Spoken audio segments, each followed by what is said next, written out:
Salut les amis, on espère que vous allez bien. En tout cas, nous, ça va tranquille. On est le 7 février 2024 avec Monsieur Dieudonné en Guadeloupe. On va faire une petite rétrospective de ces quelques jours. Guadeloupe qui vient effectivement aussi de la Martinique. Bien bonjour, camarade Dieudonné. Bel bonjour à vous. Moi je suis alors Dieudonné Mbala Mbala, hein, Manewundo Manemboatana Mbala. Je récite ça parce que c'est aussi tous ceux qui comprennent et qui sont du Cameroun vont comprendre. Mais j'ai été accueilli ici comme chez moi, donc évidemment je savais qu'il se passerait quelque chose ici en Guadeloupe et en Martinique. Et je dois dire que je reviens en fait le plus. Je reviens début mai. On va faire même la Guyane. Donc il y avait une telle demande ici de rire avec moi, en tout cas, dans mon univers humoristique, que je reviens.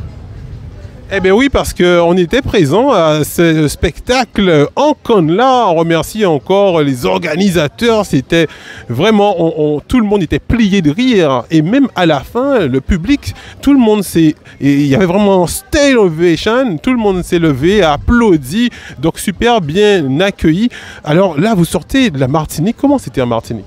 Oh, magnifique aussi. Tivoli, un parc de marronnage avec les gens de Madinina.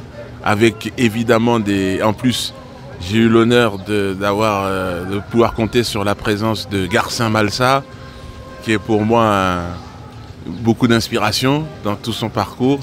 Il fait partie de ces anciens qui nous ont montré et ouvert la voie.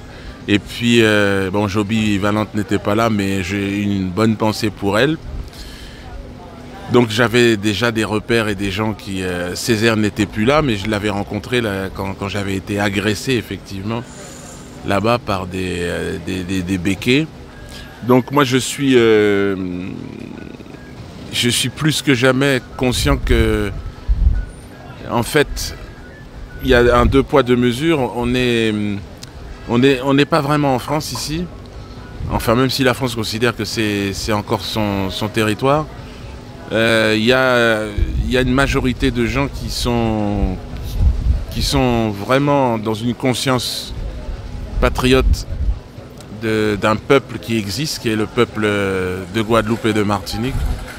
Et moi, j'ai bien compris que de toute façon, le fait d'être afro-européen, le fait d'être camerounais, ne me donne pas tous les mêmes droits que les autres humoristes. Plus de 30 condamnations. Alors que les autres, pour des sketchs, n'ont jamais eu de condamnation. Interdit une soixantaine d'arrêtés préfectoraux, municipaux pour me faire interdire, interdit de salle. Bon, j'ai vécu un véritable lynchage en place publique.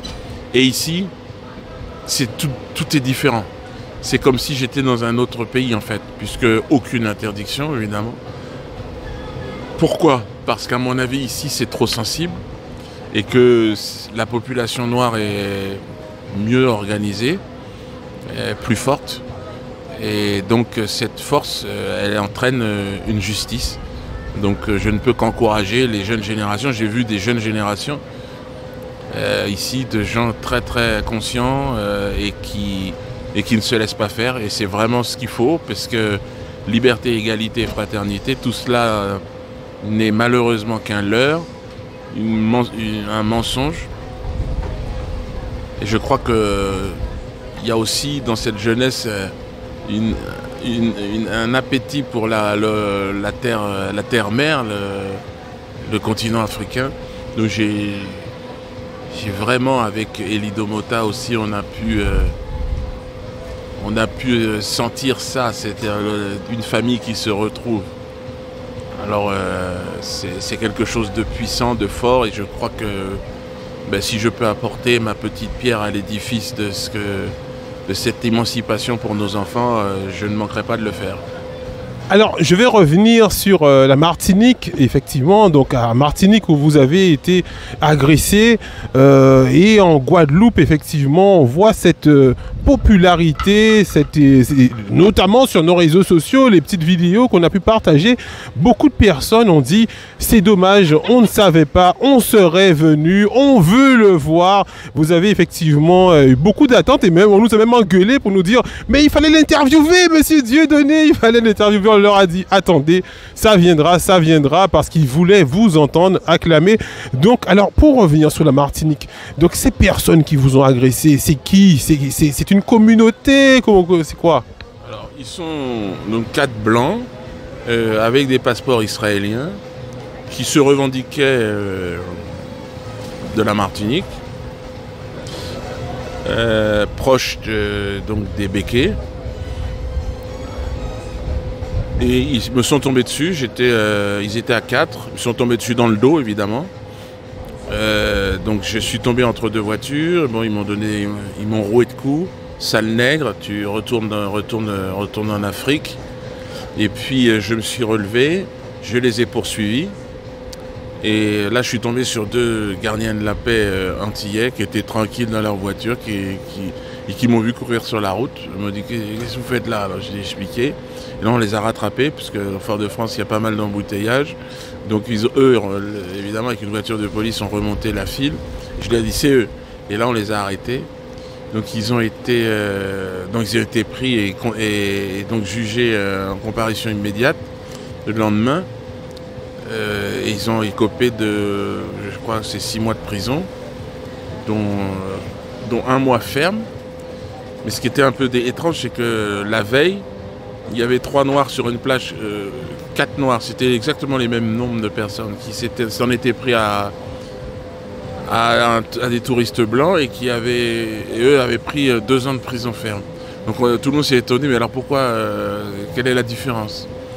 Et moi à l'époque, je ne connaissais pas trop ce traitement-là, je ne pensais pas que c'était possible. Puis en rentrant dans le tribunal, j'ai été étonné de voir la cour. Alors là, on se lève sur le tribunal. C'était pas la cour, c'était le tribunal. Et là, on voit rentrer le président et ses assesseurs, que des blancs. Je dis, mais ah bon, d'accord, on est en Martinique, on est où ici? Et puis, c'est là où j'ai compris. Donc, il y avait ces 4 blancs qui étaient dans le bloc sur le banc des accusés. Et tous les juges étaient blancs. Et le procureur est blanc. Je dis, mais est-ce qu'on peut avoir un peu de minimum de représentativité? Parce que c'est pas possible, ça. Et là, j'ai compris ce que vivait le peuple ici. C'est-à-dire, vraiment, il y a une rupture entre les élites de ce pays et la population. Et puis, avec le temps, en 20 ans, ça fait presque 20 ans que ça s'est passé, les choses ont vraiment évolué. Et il y a une jeunesse aujourd'hui qui s'est mobilisée. Alors, grâce évidemment aux anciens, je pense pour ici à l'Ukrainette et aux autres qui ont déjà posé les jalons de ce que cette résistance elle a amené aujourd'hui. Il y a une jeunesse qui est là et c'est formidable. Donc moi je me sens vraiment chez moi, je fais partie des anciens moi maintenant. Et donc je suis venu soutenir évidemment cette jeunesse pour lui dire que l'attitude des Antillais, des Guadeloupéens en particulier, enfin et des Martiniquais, au moment de l'obligation vaccinale, elle a été vue partout dans le monde et notamment au Cameroun. Et tout le monde était admiratif et était fier en fait de voir qu'il y avait des Noirs qui se relevaient, et vraiment tout le monde disait moi je suis Guadeloupéen là-bas, dans les rues même de Yaoundé. Alors quand j'ai vu ça, j'ai dit c'est pas possible. Mais bon, c'est merveilleux parce que on a tout fait pour nous tuer, pour nous anéantir, et on est là, et on est debout. Et ça, c'est magnifique. Merci de vous être confié surtout à des questions un peu difficiles qui vous rappellent effectivement de mauvais souvenirs d'agression. Donc je vais effectivement aussi vous dire que vous êtes le bienvenu ici. J'ai entendu dire que vous voulez aller prendre votre retraite pour aller au Cameroun, mais en Guadeloupe, vous êtes aussi le bienvenu chez nous en Guadeloupe. Et notamment on envoie aussi un grand bonjour pour notre général Ruidi Tessier qui a dit que vous êtes son frère camerounais. Alors quelles sont vos relations avec Ouidi, parce que Ouidi est effectivement très admiratif aussi de votre parcours, plus de 35 ans, hein, il faut le dire, plus de 35 ans de carrière. Moi et Rudy, on est vraiment comme 2 frères, c'est vrai.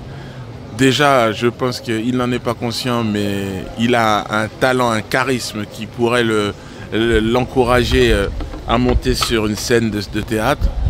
Et puis, il a des répliques très très intéressantes, très drôles aussi. On a bien rigolé tous les deux.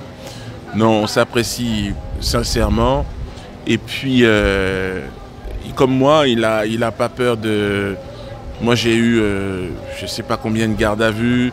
J'ai plus de 30 condamnations. J'ai le bracelet électronique, la prison avec sursis, la prison ferme. Et lui aussi, il n'a pas peur de ça. Parce que je pense que la première des choses, effectivement, c'est de pouvoir digérer, de pouvoir affronter ces épreuves sans trop de souffrance, quoi. Et donc ça, je pense que c'est des qualités naturelles que chacun peut avoir. D'autres diront c'est du courage. Je dirais que moi, j'ai pas le courage de collaborer, en fait. J'ai pas cette force-là. C'est impossible quand je vois la médiocrité dans laquelle on vit. Sur le plan culturel, il y a une propagande en ce moment culturelle LGBTQ+, par exemple. Si vous n'êtes pas là-dedans, vous êtes éliminé, vous êtes considéré comme un acteur de haine ou je ne sais quoi. Moi, j'ai aucune haine envers quiconque, mais je trouve choquant de voir dans quel état, là où va là, en fait la culture de ce pays, quoi. Et donc voilà, j'ai le droit de le dire et je le dis. Et aussi, je pense, par rapport à votre religion, j'ai vu que vous avez parlé aussi de votre religion, où vous êtes un fervent, effectivement, chrétien catholique, où avec, vous êtes même allé jusqu'à demander le pardon, effectivement, à ce peuple juif. Donc c'est quelque chose, un message qui n'a pas été compris de tous, mais vous tenez effectivement à faire justement ce pardon. Oui, alors en fait, pour moi, le pardon est au centre de ma foi, au centre de ma... je pense que le pardon est la chose la plus importante. Et c'est pas facile de demander pardon, c'est pas facile de pardonner non plus. Mais effectivement, dans le message du Christ, le pardon nous est proposé. Il dit pardonner, demander pardon, et vous allez voyager et avancer dans la vie plus léger. Et c'est vrai que le fait d'avoir demandé pardon à mes adversaires, même si sur le fond c'était à eux de me demander pardon autant qu'à moi, mais bon, j'ai pratiqué des outrances, j'ai parfois exagéré dans le cadre de mon travail d'humoriste, j'ai pu blesser, j'ai pu heurter, donc à ce moment-là je demande pardon. Et pour moi ça n'est pas un acte de faiblesse, au contraire, c'est l'ultime virilité pour moi, c'est de savoir demander pardon. Et je me suis confronté à un peuple qui ne sait pas pardonner. Alors, et qui cherche à humilier. Mais bon, et chercher à humilier un noir, je dirais, c'est pas possible. Un noir conscient. Parce qu'on a été tellement lynché, tellement humilié de pardon. Non. Et j'encourage vraiment aujourd'hui cette jeunesse qui serait passée à côté de cette grâce, de pardon. Essayez. Pardonnez et demandez pardon. Vous allez voir, sans vous humilier, sans vous renier, vous allez voir, c'est un moyen habile, extrêmement efficace. Moi, en tout cas, j'ai trouvé ça très noble et très mature, effectivement, de votre part, de même en fonction, sans entrer dans les différents qui a raison ou à tort, mais de demander pardon et d'aller de l'avant. Et malheureusement, ce message n'a pas été compris, notamment d'un de vos amis, effectivement, militant aussi, Alain Soral. Comment ça se passe aujourd'hui avec cette personne qui partageait aussi des idées de la lutte, tout comme vous? Bon, avec le temps, il y a eu un moment d'incompréhension par rapport à cette démarche de pardon, mais avec le temps, on a rediscuté par message interposé et nous nous sommes dit et nous nous sommes pardonnés. Nous nous sommes pardonnés de notre humanité, j'ai envie de dire, nos instincts les plus bas, en fait, c'est-à-dire de se fâcher avec des gens avec qui on a été simplement sur des raisons personnelles, des égos qui n'avaient pas... Mais vous voyez, la force d'un Alain Soral, c'est que lui, il sait pardonner. Voilà. Et moi aussi, je sais pardonner. Et je lui ai pardonné comme il m'a pardonné. Et donc ça, c'est aussi, c'est l'expression même, c'est l'exemple type. On fait partie de cette même humanité, l'humanité du pardon. Alors on est de culture chrétienne, mais ce pardon-là, il existe aussi dans l'islam. Et j'ai rencontré des gens qui, justement, à ce sujet-là, qui m'ont dit, mais bien sûr, nous aussi. Alors l'islam, c'est, si j'ai bien compris, il y a le pardon qui s'impose, mais dans la justice. Donc il y a ces deux paramètres. Chez le chrétien, il y a le pardon, il y a le pardon et il y a le pardon. Et en premier lieu, pardonne-toi à toi-même. C'est bien, c'est bien. On va revenir à des sujets plus gais, hein, parce qu'effectivement, on est avec un grand humoriste. Donc, on a fait un point sur, effectivement, les difficultés que vous avez passées. Parce que 35 ans de carrière, mais qui n'ont pas été si faciles que ça. Si faciles, beaucoup de hauts, beaucoup de bas. Et maintenant, aux Antilles, en Guadeloupe surtout, on est en Guadeloupe. Quels sont les humoristes que vous voyez qui attirent votre attention, que vous sentez, qui vont effectivement aussi pour aller en France, aller plus loin? C'est lesquels en Guadeloupe qui vous attire? Alors moi j'en ai vu beaucoup, je ne vais pas les citer parce qu'il va falloir que je fasse une sélection. Il y a même une jeune comédienne aussi, une jeune humoriste qui est venue jouer en première partie de mon spectacle à Fort-de-France. Mais je dirais qu'il y a... Ouais, vous allez voir, c'est un marqueur intéressant le champ humoristique pour voir que les peurs sont en train de changer de camp. Et quand les humoristes Guadeloupe antillais vont commencer à prendre la parole, et ils sont en train de le faire, beaucoup de choses vont changer. Parce que c'est Césaire qui me disait, rire avec la souffrance nègre, vous allez déranger du monde. Donc je pense que ici il y a une charge émotionnelle qui est extraordinaire, magnifique. Il faut l'orienter. Alors dans la musique, on l'a vu avec le succès de tous ces artistes, dans le sport et dans l'humour maintenant. Je crois que c'est la puissance, vous savez, c'est la pression, elle génère de l'expression. Et donc si vous arrivez à toute cette charge émotionnelle à l'utiliser pour aller sur le terrain humoristique, ça va être fantastique. Alors, on a parlé effectivement de la Guadeloupe, on a parlé de la musique, et effectivement, on a un Guadeloupéen qui a longtemps vécu en Afrique, qui a réussi par sa musique mondiale, Kassav, le nom, Jacob Desvarieux, donc Desvarieux qui a effectivement sublimé la musique antillaise. Donc, que vous inspire effectivement Feu Jacob Desvarieux? Oh, vraiment beaucoup de respect pour lui, il m'a inspiré, il a inspiré le monde. En fait, je pense que dans les artistes antillais, mais même français, même je ne sais même pas combien de disques il a vendu dans le monde, mais c'est impressionnant. Donc c'est une immense star. Avec sa voix, c'est ça, c'était extraordinaire de l'entendre chanter avec une voix cassée comme il avait. Et donc il est resté même alors je sais qu'il était venu me voir à Paris une fois, et il était venu me soutenir quand j'avais été quand j'avais eu au départ de mes problèmes. Donc cette solidarité entre artistes noirs, elle existe. Et même si on m'a montré maintenant, on m'a fabriqué comme étant l'épouvantail, pour dire si vous allez finir comme Dieudonné, c'est un peu l'expression. Et donc finissez comme moi. J'ai envie de dire à toute cette jeunesse, finissez comme moi. Et le béquet, parce que le béquet, il est multiforme, vous lui donnez un nom ici, mais il est aussi présent.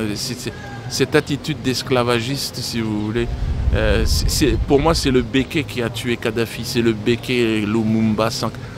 Toute cette pensée, cette philosophie, parce que le béquet, c'est une philosophie de domination par la terreur. Ce sont des ingénieurs de la haine. C'était articulé pour faire en sorte que vous allez rester esclave pendant des siècles et des siècles. Et ça, c'est quelque chose qui est en train de s'effondrer là. Alors, c'est pour ça que je suis ici, je suis chez moi, mais je suis face à ceux qui connaissent le mieux.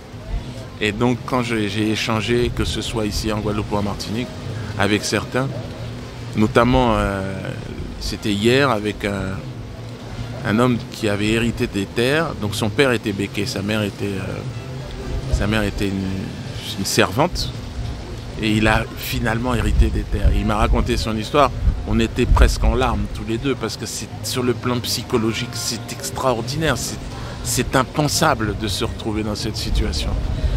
Et il m'a beaucoup touché et je crois qu'on va se revoir et on va essayer d'écrire son histoire parce que il est en Martinique en ce moment. Il se bat avec ceux qui sont censés représenter sa famille, mais le fait que ce soit un noir, il est éjecté et on lui vole tout ce qu'il a, tout ce qui est son dû. Et ça, c'est à la fois beau, touchant et plein de chargé d'émotions. Bon, moi, mon travail, c'est de mettre un vernis humoristique là-dessus, mais quand c'est fort comme ça, waouh, comme dirait Garcia. J'ai vu aussi que vous étiez ami avec Monsieur Kémy Séba aussi. Kémy Séba qui, effectivement, grand militant. On vous a dit que vous n'êtes pas un militant comme lui. Vous restez effectivement un humoriste, mais aussi beaucoup de respect. Kémy Séba, on rappelle, qui sera dimanche prochain en Guadeloupe.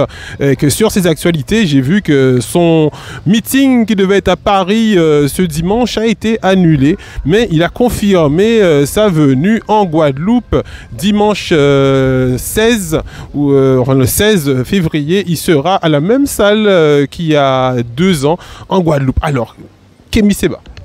Kémy, c'est mon petit frère. Il a commencé d'ailleurs au théâtre de la Main d'Or à l'époque. Souvent, il venait faire des meetings là. Et puis on s'est suivis. Bon, moi, je lui avais dit, je me souviens au début, la scène artistique, la scène humoristique, c'est peut-être celle qui lui convenait. Mais il a eu raison, il a dit non, lui, il voulait rester dans le militantisme. Et puis bon, il est parti en Afrique.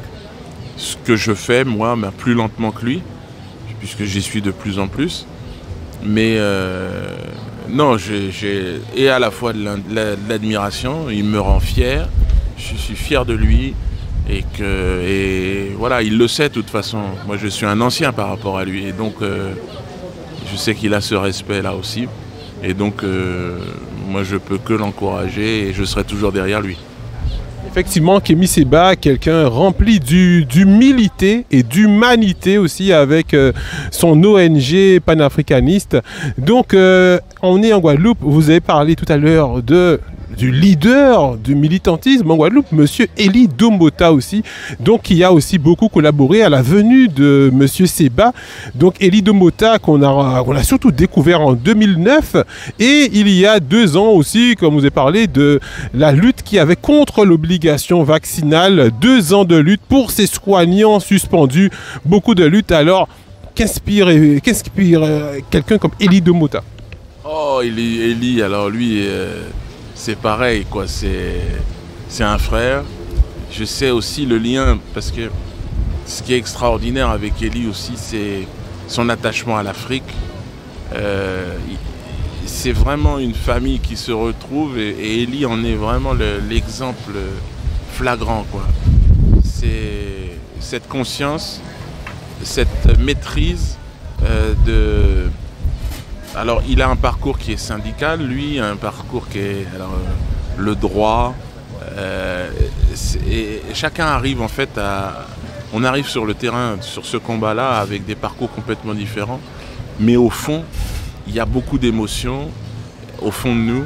Et Élie, c'est quelqu'un, j'aimerais qu'un jour on puisse aussi écrire ensemble parce qu'il faudrait qu'il ressorte vraiment. Il a un aspect peu connu, je crois. Mais c'est quelqu'un de très sensible aussi. Et c'est quelque chose que...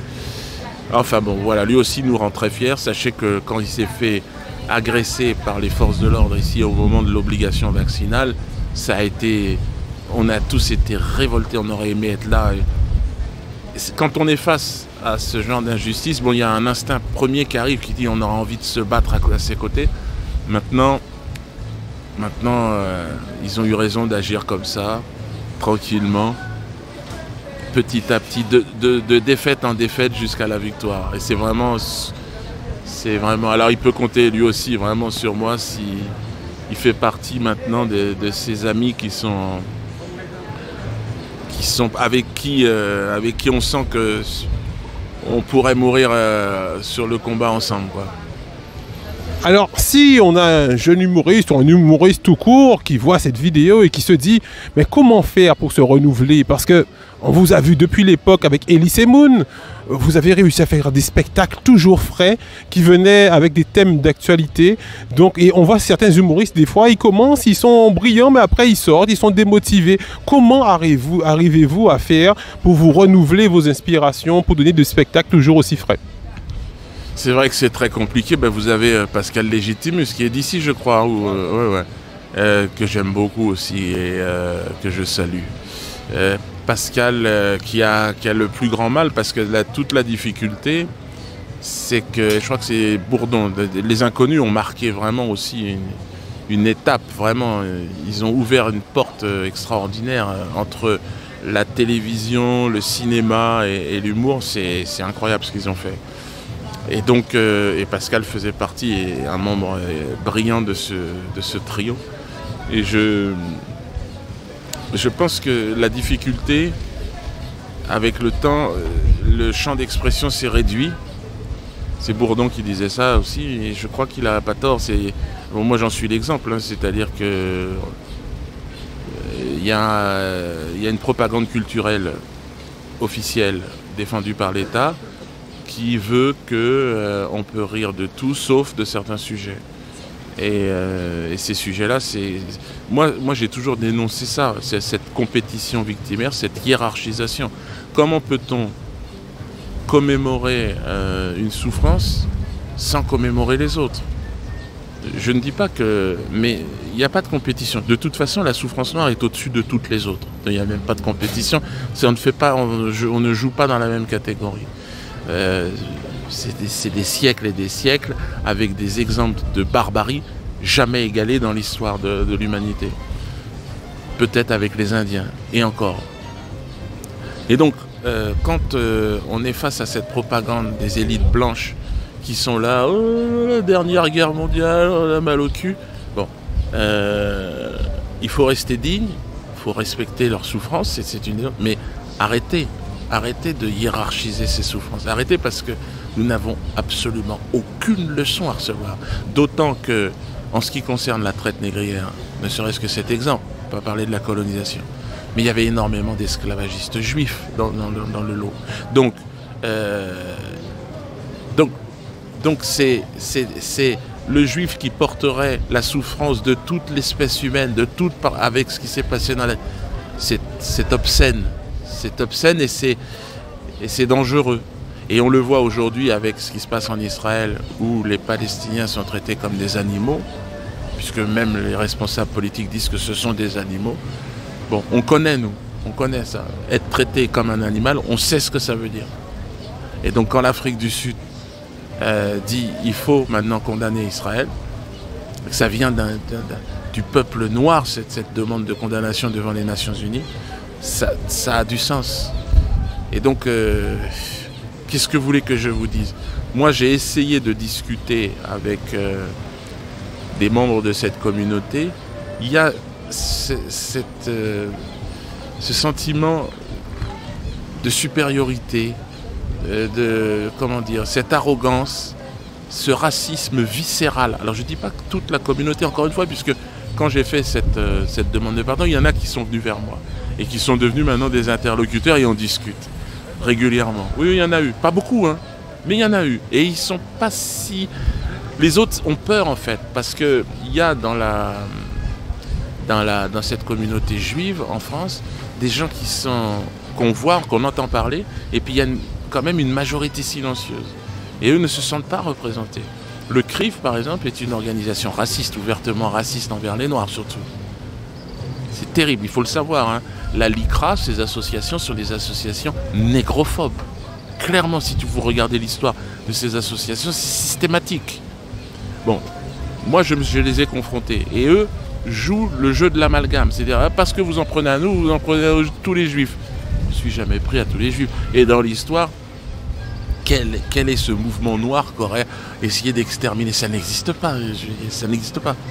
Donc moi, ils ont essayé de me fabriquer comme un épouvantail Mais le problème, ça leur revient évidemment, et surtout ici, avec la famille Ayotte et tout ça, dont on connaît les origines. Donc ils sont gênés parce que quand la vérité, quand la jeunesse antillaise noire va prendre conscience de ce que je suis en train de dire, arrivés en classe de 3e, ils apprendront plus la même chose, ils verront plus les choses de la même façon. Et c'est important parce que ceux qui tiennent aujourd'hui les médias ont une tendance à essayer de nous vendre une histoire qui n'est pas la vérité. Ça n'est pas la vérité. Comment on pourrait avoir plus d'informations sur la conviction politique de M. Dieudonné? Alors, en fait, j'ai jamais soutenu le Front National.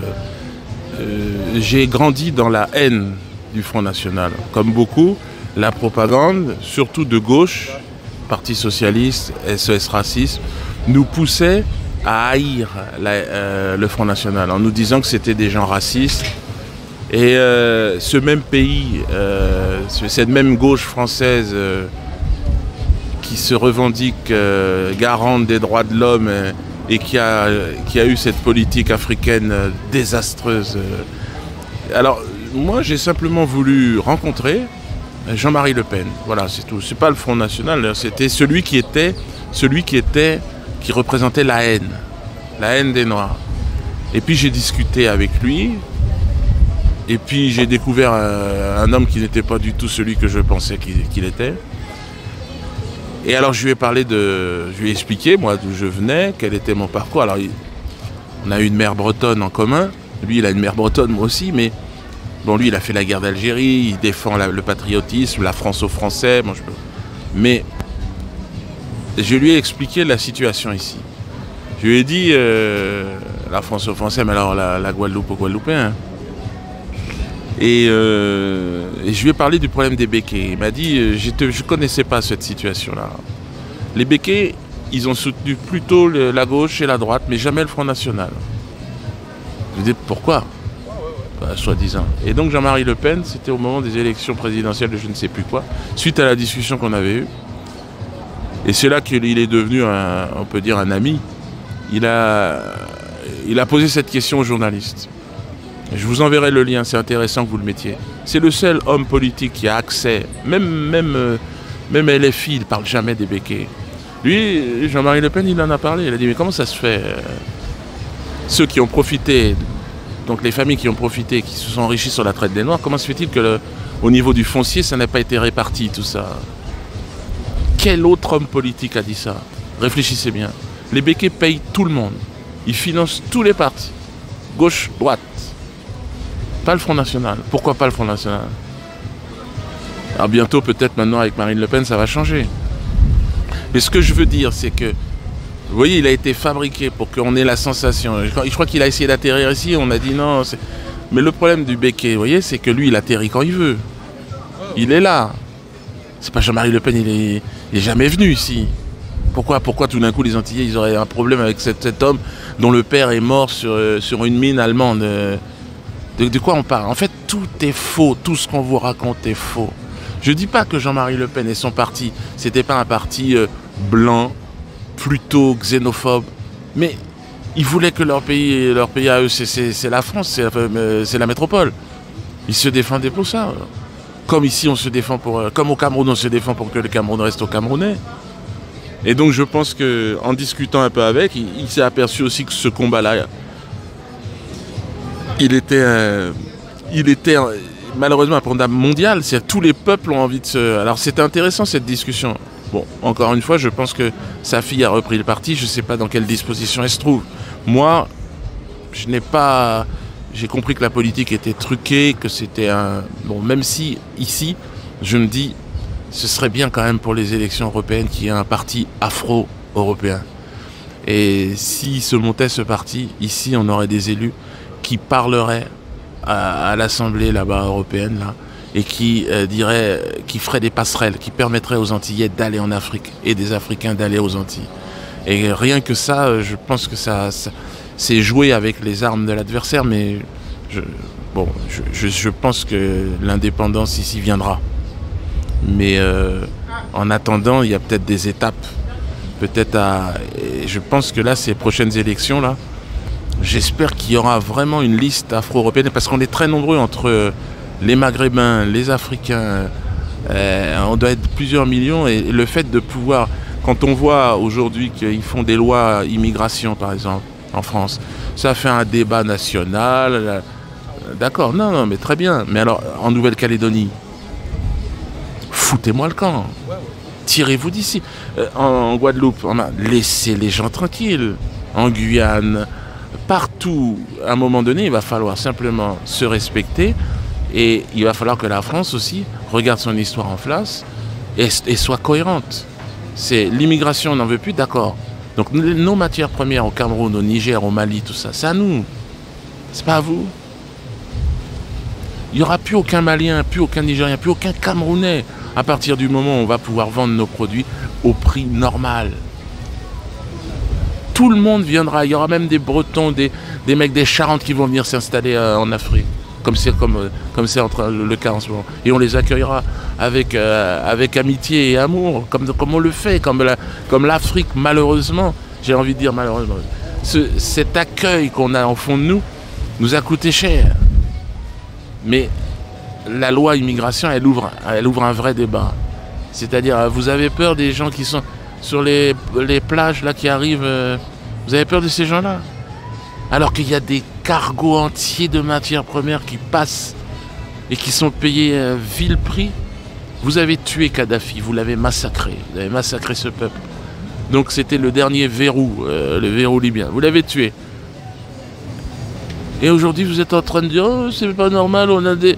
Mais de toute façon, c'est triste pour vous, j'ai envie de dire, les Européens. Mais la loi du nombre, c'est-à-dire que votre population régresse et la population africaine se multiplie à vecteur. Donc, c'est foutu.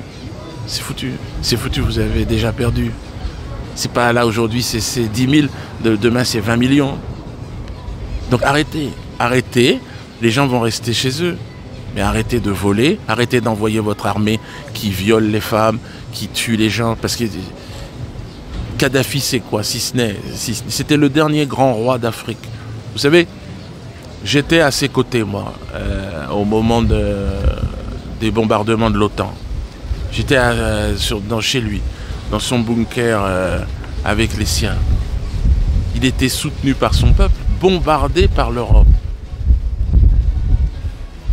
Tous les Noirs d'Afrique adoraient Kadhafi. Il avait des universités, il nous avait offert un satellite avec sa réserve or. Il nous préparait une monnaie. C'était un homme extraordinaire. Alors il avait ses défauts comme tous les hommes, mais il vaut 100 000 fois un Macron, un Sarkozy, tout ça, Hollande. Voilà. C'était un homme qui allait vraiment bâtir l'Afrique. Donc là, on a pris du retard, mais bon, ça n'est que reculer pour mieux sauter. Alors, effectivement, en parlant de Kadhafi, personne qui vous a marqué, on va aussi parler, on va revenir un peu, sans être trop long, on sait qu'on n'aime pas trop parler de religion, mais de Jésus-Christ, parce que Jésus-Christ est quelqu'un qui vous a beaucoup marqué, et vous avez même dit que vous pensez que c'est la personne qui a été jusqu'au bout de ses idées politiques, parce que politiquement, il est allé jusqu'au bout, hein, effectivement, il a mené ses idées jusqu'à, effectivement, la mort, et avec une grande admiration, j'ai vu, effectivement, les textes que vous avez parlé de lui, donc Jésus-Christ. Ah bah oui, c'est celui qui nous rassemble. On arrive tous à Jésus avec un chemin particulier. Moi, j'arrive à Jésus à travers ma famille, à travers mes ancêtres. On arrive par Nzamba, c'est-à-dire la forêt équatoriale, la nature.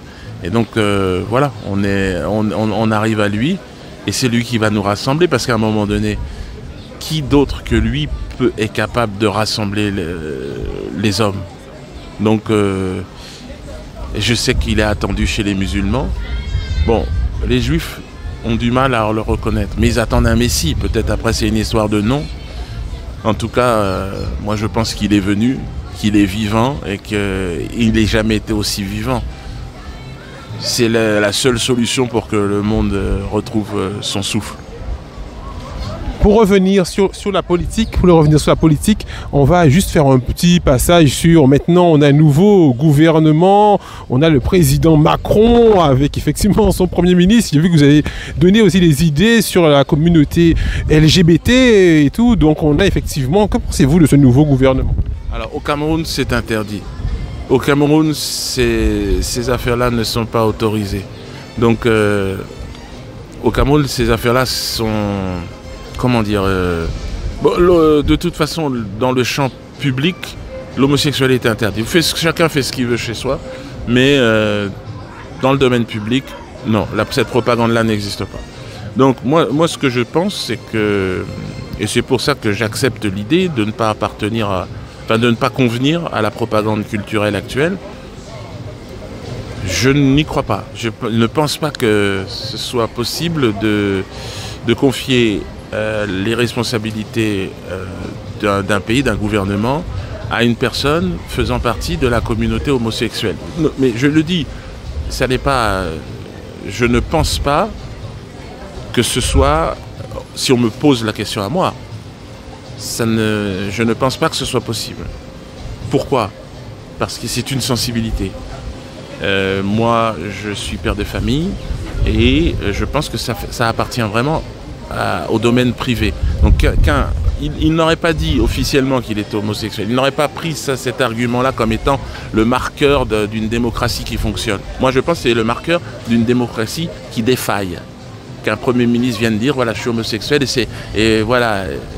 moi, je pense que c'est une erreur. Et je pense qu'il est préférable d'avoir quelqu'un d'autre à la place. Parce que j'ai le droit de le penser sans du tout haïr cette personne. Je pense qu'il fait ce qu'il veut chez lui, mais je ne veux pas le voir. Je veux pas être au courant. Je veux pas qu'il m'explique qu'il a un mari, ça ne m'intéresse pas, son truc.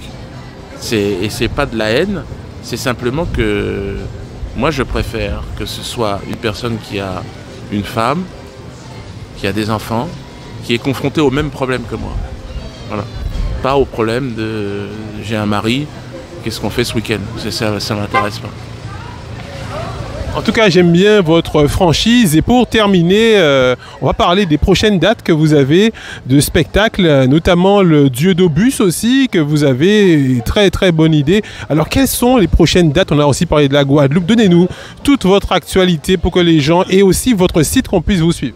Donc, le site, c'est dieudosphère.com. Et autrement, pour la Guadeloupe, je reviens début du mois de mai. Ça va être formidable parce qu'en plus de ça, on va avoir certainement une très grande salle et il y aura une remise de quenelles à tous les résistants. Donc voilà, le bal des quenelles va arriver en Guadeloupe et il va y avoir, alors je ne vais pas tous les citer, mais on en a cité déjà certains, entre Luc Renet, déjà les anciens, Garcin, Élie Domota. Il va y avoir une quenelle aussi une remise de quenelles pour les jeunes. Et des jeunes vraiment formidables que j'ai pu rencontrer, dont certains sont en prison actuellement. Donc on va faire vraiment quelque chose de... Alors, c'est pas interdit au Béquet, mais c'est déconseillé. C'est une soirée déconseillée au Béquet. Merci beaucoup, Monsieur Dieudonné, pour ce temps que vous nous avez accordé à toute votre équipe. Et comme dirait Kémy Seba, que la paix soit avec vous.